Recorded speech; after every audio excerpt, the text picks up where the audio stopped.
Welcome back to Pocket Watch, Episode 3, Tron Legacy, But I'm not a rapper. where I watch a movie without knowing the runtime and see how many times I check my phone or my watch.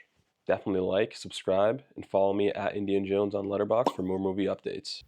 Obviously, I'm recording this one at home. Was on vacation last week in Orlando and rode the Tron ride, so now I thought I had to watch Tron Legacy. For the Pocket Watch predictions, obviously this is going to be way harder because I'm at home and I don't have that, social obligation to not check my phone.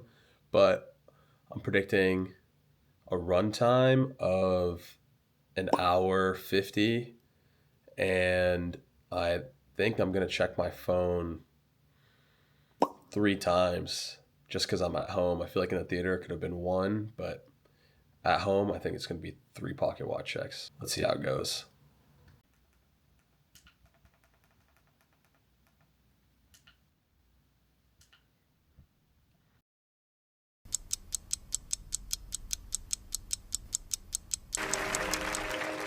We come to this place for magic. We come to AMC theaters to laugh, to cry. Oh God, no. To care. Because we need that, all of us. That indescribable feeling we get when the lights begin to dim.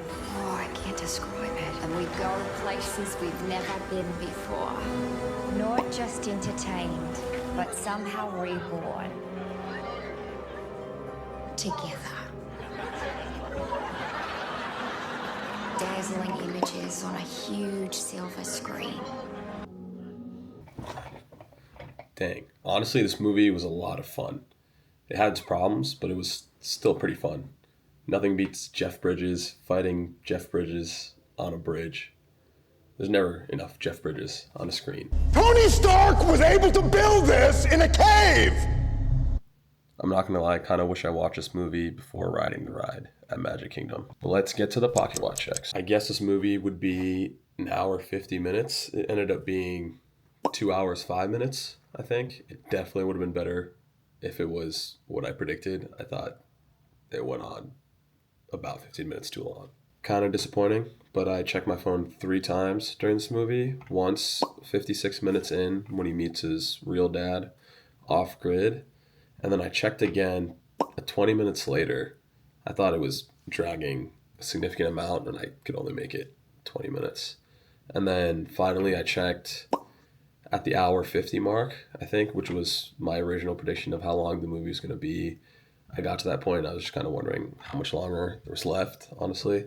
But luckily it was only another 15 minutes. The score was a 10 out of 10. Obviously it's Daft Punk, you can't really go wrong there. And the visuals were amazing. They kept me engaged the whole time.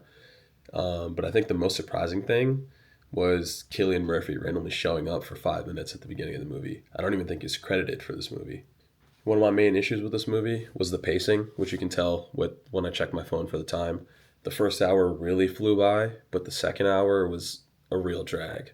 I knew this was going to be a drag, but I didn't know it was going to be this lame. I think the only thing keeping me interested was the visuals and the score that I talked about earlier.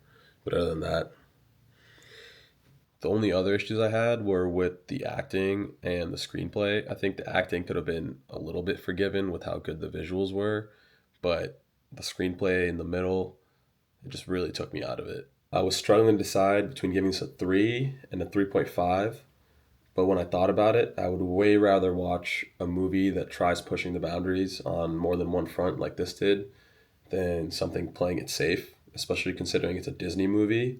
So I felt like I should reward that. So it's going to be a 3.5. Catch you guys next week. That's a wrap on this episode. Pocket Watch, Episode 3, Tron Legacy. See ya.